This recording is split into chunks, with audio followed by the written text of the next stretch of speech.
नमस्कार, मी श्वेता अंकले. तरुण भारतच्या न्यूज बुलेटिनमध्ये आपल्या सर्वांचे स्वागत. आता पाहूया ठळक घडामोडी.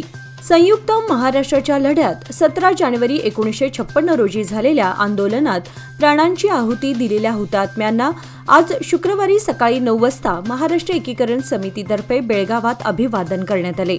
आजी माजी मराठी भाषिक लोकप्रतिनिधींनी हुतात्म्यांच्या प्रतिमेला पुष्पचक्र अर्पण करून मौन पाळले आणि हुतात्म्यांना श्रद्धांजली वाहिली.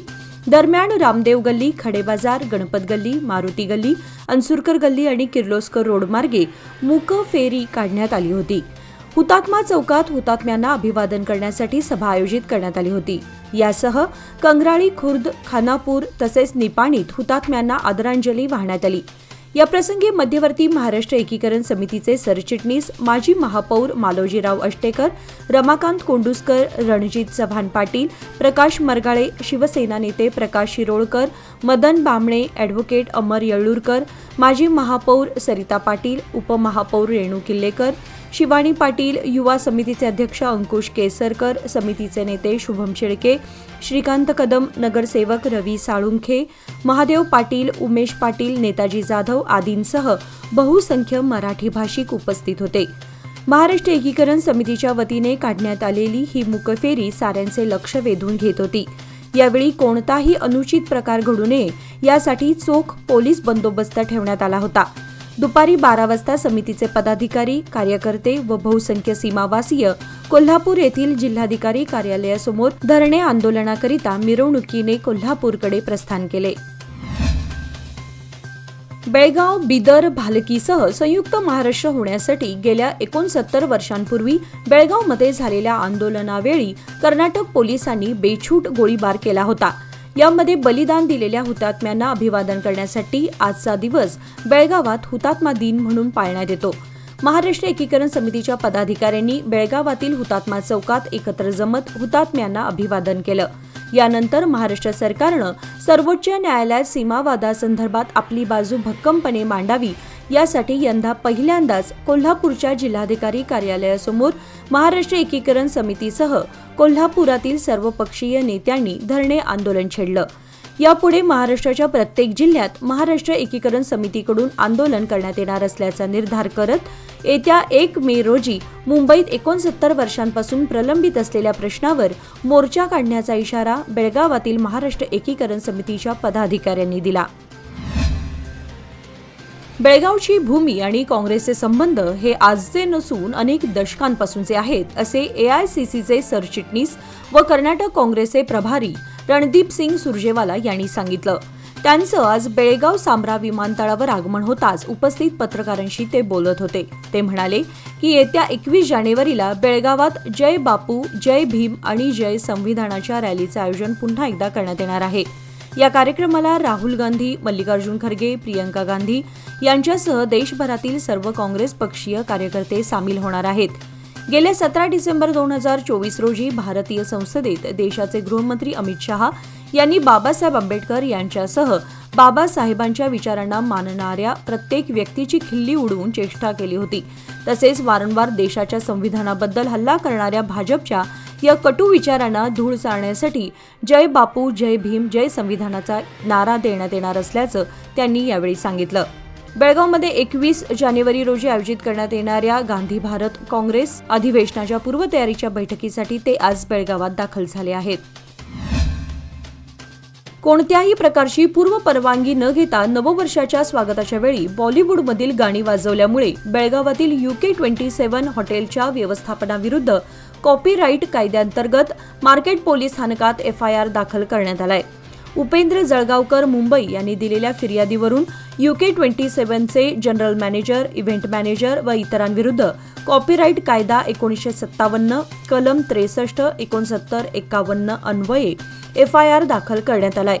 दिनांक 31 डिसेंबर 2024 रोजी रात्री यशराज फिल्म्स प्रायोजक लिमिटेड, टिप्स इंडस्ट्रीज लिमिटेड व झी एंटरप्राइजेस लिमिटेड यांची गाणी वाजवून नववर्षाच्या स्वागतासाठी आयोजित करण्यात आलेल्या कार्यक्रमात कायद्याचे उल्लंघन करण्यात आले होते. कार्यक्रमाचे व्हिडिओ चित्रीकरणही करण्यात आलं असून ते पोलिसांना देण्यात आलं आहे. यासंबंधी मार्केटचे पोलीस निरीक्षक महंतेश धामण्णवर पुढील तपास करत आहेत. संजय घोडावत इंटरनॅशनल स्कूल बेळगाव या शाळेचे रविवार दिनांक 19 व सोमवार दिनांक 20 जानेवारी रोजी वार्षिक स्नेहसंमेलन आयोजित करण्यात आलं आहे. हे स्नेहसंमेलन 2 दिवस चालणार असल्याची माहिती शाळेचे मुख्याध्यापक सॅमसन गोन्साल्विस यांनी दिली. स्नेहसंमेलनाच्या पहिल्या दिवसाची थीम ही परिकथा आणि संशोधन असा असणार आहे. यावेळी प्रमुख पाहुणे म्हणून मुंबई येथील CP गोयंका स्कूलच्या डायरेक्टर दीपा भूषण, सन्माननीय अतिथी संजय घोडावत समूहाचे कार्याध्यक्ष Vinayakji Bhosale, Sanjay Ghodawat international school director व प्राचार्या सस्मिता मोहांती तसेच कार्यक्रमाच्या अध्यक्षस्थानी संजय घोडावत इंटरनॅशनल स्कूल कोल्हापूरचे अध्यक्ष संजय घोडावत हे उपस्थित राहणार आहेत. स्नेहसंमेलनाच्या दुसऱ्या दिवसाची थीम ही दशावतार ही ठेवण्यात आली आहे. यावेळी प्रमुख पाहुणे संजीवन वर्ल्ड स्कूल मुंबईच्या डायरेक्टर व मुख्याध्यापिका सीमा नेगी, CP गोयंका स्कूल मुंबई येथील डायरेक्टर दीपा भूषण, सन्माननीय अतिथी संजय घोडावत समूह कार्याध्यक्ष आणि director Vinayak Bhosale, principal Sanjay Ghodawat international school कोल्हापूरच्या सस्मिता मोहांती आणि कार्यक्रमाच्या अध्यक्षस्थानी संजय घोडावत इंटरनॅशनल स्कूल कोल्हापूरचे अध्यक्ष संजय घोडावत, कार्यक्रमाचे आयोजक संजय घोडावत इंटरनॅशनल स्कूल बेळगावचे मुख्याध्यापक सॅमसन गोन्साल्विस आदी उपस्थित राहणार आहेत. या कार्यक्रमाची वेळ सायंकाळी 4:30 ते रात्री 9 अशी ठेवण्यात आली असून बेळगावातील संजय घोडावत इंटरनॅशनल शाळेचे मैदान ओम नगर बेळगाव येथे आयोजित करण्यात आलं आहे. या दोन्ही स्नेह संमेलनाचे थेट प्रक्षेपण तरुण भारत न्यूज तसेच संजय घोडावत शाळेच्या YouTube चॅनलच्या माध्यमातून दाखवण्यात येणार आहे. याची नागरिकांनी नोंद घ्यावी असे शाळेचे मुख्याध्यापक सॅमसन गोन्साल्विस यांच्या वतीनं कळवण्यात आलं आहे. बेळगाव येथील भरतेश एज्युकेशन ट्रस्टच्या वतीने 25 जानेवारी 2025 रोजी संध्याकाळी 6 वाजता चंद्रगिरी कॅम्पस बसवणकुडची येथे शिवम आणि सिद्धार्थ महादेवन संगीत संध्या आयोजित करण्यात आली आहे. या दरम्यान शंकर महादेवन यांचे सुपुत्र शिवम आणि सिद्धार्थ महादेवन यांची अप्रतिम सादरीकरणे बेळगावकरांना पाहायला मिळणार आहेत. हिंदी, मराठी, कन्नड आणि बॉलिवूड गाण्यांनी सजलेला हा कार्यक्रम भरतेश एज्युकेशन ट्रस्टच्या 63व्या वर्धापन दिनानिमित्त आयोजित करण्यात आला आहे. कार्यक्रमासाठी तब्बल 15,000हून अधिक प्रेक्षकांची उपस्थिती अपेक्षित आहे. हा कार्यक्रम पाहण्याकरिता सर्वांना प्रवेश मोफत असून दुपारी ठीक 4 वाजता प्रवेशद्वार उघडले जातील याची नागरिकांनी नोंद घ्यावयाची आहे. तसेच तपासणी व प्रवेशासाठी 0831-242-6984, 8586 तसेच 9071021777 या क्रमांकावर संपर्क साधावा असे भरतेश एज्युकेशन ट्रस्टचे सचिव विनोद दड्डणावर यांनी पत्रकार परिषदेत माहिती दिली. अबकारी खात्यातील पदांचे कार्यकारी व अकार्यकारी असे 2 विभाग करून अबकारी निरीक्षक, उपनिरीक्षक, हेड कॉन्स्टेबल व कॉन्स्टेबल यांची बदली काउन्सिलिंगद्वारे करण्यात येईल.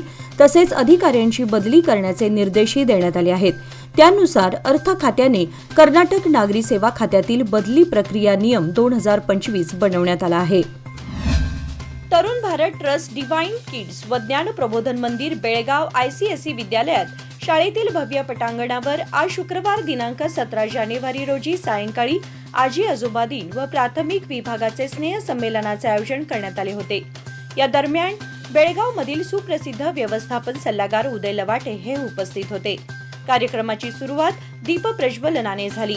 या प्रसंगी कार्यक्रमाचे अध्यक्ष उदय लवाटे, मुख्याध्यापिका Manjiri Ranade, director Anil Chaudhari, director Nitin Kapileshwari, Jagdish Kunte, director Giridhar Shankar, administration officer doctor Govind Veling, SSLC मुख्याध्यापक महादेव गुरव, ट्रस्टी वसंत सामंत व विवेक कामत आदी मान्यवर उपस्थित होते. या स्नेह संमेलनाचे थेट प्रक्षेपण तरुण भारत न्यूज या YouTube चॅनलच्या माध्यमाद्वारे प्रसारित करण्यात आले होते. उद्या शनिवार दिनांक 18 रोजी माध्यमिक शाळेचे स्नेह संमेलन आयोजित करण्यात आले आहे. संगरगाळी येथे गुरुवारपासून सुरू असलेल्या ज्ञानेश्वरी पारायण सोहळ्याची सांगता शुक्रवारी भव्य अशा रिंगण सोहळ्याने झाली.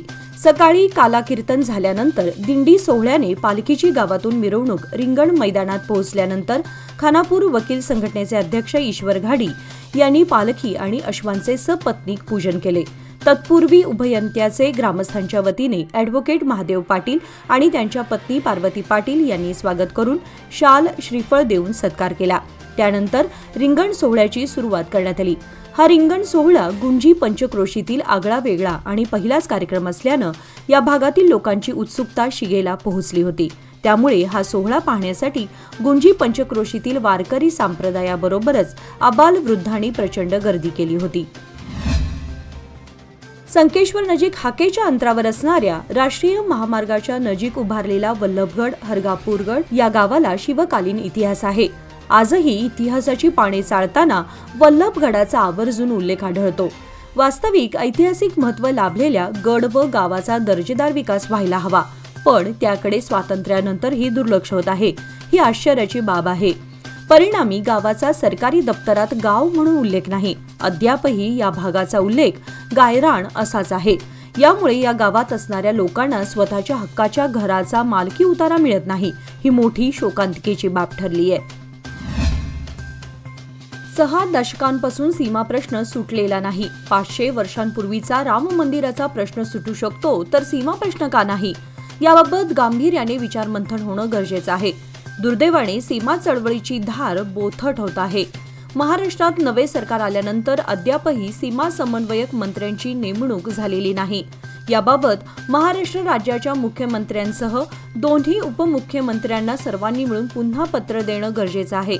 यासाठी मतभेद विसरून एकी महत्त्वाची असून आता अखेरच्या टप्प्यात मराठी भाषिकांची एकजूट आणि तरुणांचा निर्धार महत्त्वाचा आहे, अशा भावना मराठी भाषिकांनी व्यक्त केल्या. यावेळी रमेश देसाई सरकार, शरद मळगे, प्राध्यापक भारत पाटील, प्राध्यापक राजन चिकोडे, अजित पाटील, माजी सभापती किरण कोकरे यांनी मनोगत व्यक्त केले.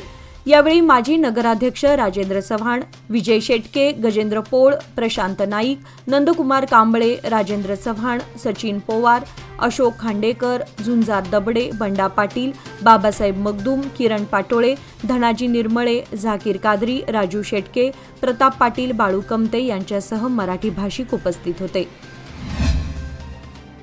ऊस तुटलेल्या रानात सध्या मशागती सुरू झाल्या आहेत. या रानात पुन्हा ऊसासाठी सरी सोडणं व भाजीपाला करण्यासाठी बळीराजाची लगबग सुरू झाली आहे. सध्या शेतीच्या कामात बळीराजाचे कुटुंब मग्न झालेले दिसत आहे. कोगनोळी, हंचिनाळ केयस, आडी, बेनाडी, आपाचीवाडी, कुर्ली, हदनाळ, सुळगाव, मत्तीवडे या भागात ऊस तुटलेल्या शेतात मशागत करून पुन्हा त्या रानात नवीन पीक घेण्यासाठी शेतकऱ्यांची धांदळ उसळली आहे. सध्या मशागत करून तयार केलेल्या शेतात विविध पिकांच्या पेरणीसाठी शेतकरी रानाच्या मशागतीत गुंतला आहे. काही शेतकरी बैलांच्या सहाय्याने तर काही ट्रॅक्टरच्या सहाय्याने मशागत करण्यासाठी मग्न आहेत. एकंदरीत कोगनोळी भागात शेती कामांना वेग आला असल्याचे चित्र पाहायला मिळत आहे. कन्नागलेनजीक महामार्गावर औषधे वाहतूक करणारा ट्रक पलटी झाल्यानं वाहनाचे सुमारे 5 लाख रुपयांपेक्षा अधिक नुकसान झालंय. ही घटना शुक्रवारी पहाटे 4:30च्या सुमारास घडली. सुदैवाने या घटनेत जीवितहानी झालेली नाही. ट्रक चालक परसराम हा किरकोळ जखमी झालाय. याबाबत घटनास्थळावरून समजलेली अधिक माहिती अशी की ट्रक क्रमांक KA02AG7722 हा मुंबईहून बेंगळूरच्या दिशेने औषधे भरून जात होता. दरम्यान कणगलेनजीक तवंदी घाट उतार झाल्यानंतर ट्रक चालक परशराम याचा ट्रकवरील ताबा सुटल्यानं ट्रक महामार्गावर पलटी झाला. यात वाहनाचे सुमारे 5 लाख रुपयांपेक्षा अधिक नुकसान झालं आहे. ट्रक चालक परशराम हा किरकोळ जखमी झालाय. या घटनेची माहिती मिळताच अवताडे कंपनीचे कर्मचारी संतराम माळगी व त्यांचे सहकारी तसेच संकेश्वर पोलिसांनी घटनास्थळी भेट देऊन पाहणी केली. कुर्ली येथील वाल्मिकी नगरजवळ असलेल्या बाळासाहेब आप्पा वैराट यांच्या 8 गुंठे लावण असलेल्या उसाला प्लॉट जवळच असलेल्या TC जवळ शॉर्ट सर्किट झाल्यानं लागलेल्या आगीत ऊस व गवत खाक झालंय. दिनांक 16 रोजी दुपारी 4 वाजता ही घटना घडली. तसेच कृष्णा वैराट यांचं गवतही जळून खाक झालंय. जनावरांना वैरण म्हणून असणारं हे गवत जळून खाक झालं आहे. शेजारच्या शेतकऱ्यांनी त्वरित आगीवर नियंत्रण मिळवल्यानं पुढील नुकसान टळलं. या परिसरातील TCची दुरुस्ती करणं गरजेचं असताना त्याकडे हेस्कॉमचं दुर्लक्ष होत आहे. याची दखल घेत उपाययोजना राबवण्याची मागणी होत आहे. निपाणी हेस्कॉमच्या वतीने निपाणी शहर व परिसरात त्रैमासिक दुरुस्तीची कामे हाती घेण्यात येणार आहेत. यासाठी रविवारी सकाळी 9 ते सायंकाळी 6 वाजेपर्यंत वीज पुरवठा खंडित राहणार असून यासाठी ग्राहकांनी सहकार्य करण्याचं आवाहन हेस्कॉमचे सहाय्यक कार्यकारी अभियंता अक्षय चौगुला यांनी केलं आहे. रविवारी विद्युत उपकेंद्रे तसेच ट्रान्सफॉर्मरमधील बिघाड यामुळे दुरुस्ती कामे हाती घेण्यात येणार आहेत. त्यामुळे निपाणी येथील 110 केव्ही विद्युत केंद्र तसेच जत्राट येथील 33 केव्ही, बेनाडी येथील 33 केव्ही विद्युत उपकेंद्रे व त्या अंतर्गत येणारी सर्व 11 केव्ही क्षमतेची उपकेंद्रे या सर्व ठिकाणी सदर दुरुस्ती कामे होणार आहेत। त्यामुळे या उपकेंद्रांतर्गत असलेल्या सर्व गावांमध्ये रविवारी सकाळी 9 ते सायंकाळी 6 या वेळेमध्ये वीज पुरवठा खंडित करण्यात येणार आहे। देशातील वाढता मध्यम वर्ग, जलद शहरीकरण आणि परवडणारी वाहने भारतातील वाहन क्षेत्राला चालना देतील। भारतात बॅटरी स्टोरेज सिस्टीममध्ये गुंतवणूक करण्याची हीच योग्य वेळ आहे, असे प्रतिपादन पंतप्रधान नरेंद्र मोदी यांनी शुक्रवारी नवी दिल्ली येथील प्रगती मैदानातील भारत मंडपम येथे भारत मोबिलिटी ग्लोबल एक्स्पो 2025 च्या उद्घाटन प्रसंगी केले। यासोबतच आपला देश अनेक देशांच्या लोकसंख्येपेक्षा जास्त कार विकतो, असे उद्गारही पंतप्रधान नरेंद्र मोदी यांनी यावेळी काढले। याचबरोबर आजचे बातमीपत्र इथे संपले। अधिक माहिती आणि ताज्या घडामोडींसाठी पाहत रहा तरुण भारत न्यूज चॅनल। तसेच आमच्या चॅनलला लाईक, शेअर आणि सबस्क्राईब करायला विसरू नका आणि विश्वासार्ह बातम्यांसाठी दररोज वाचा दैनिक तरुण भारत। धन्यवाद।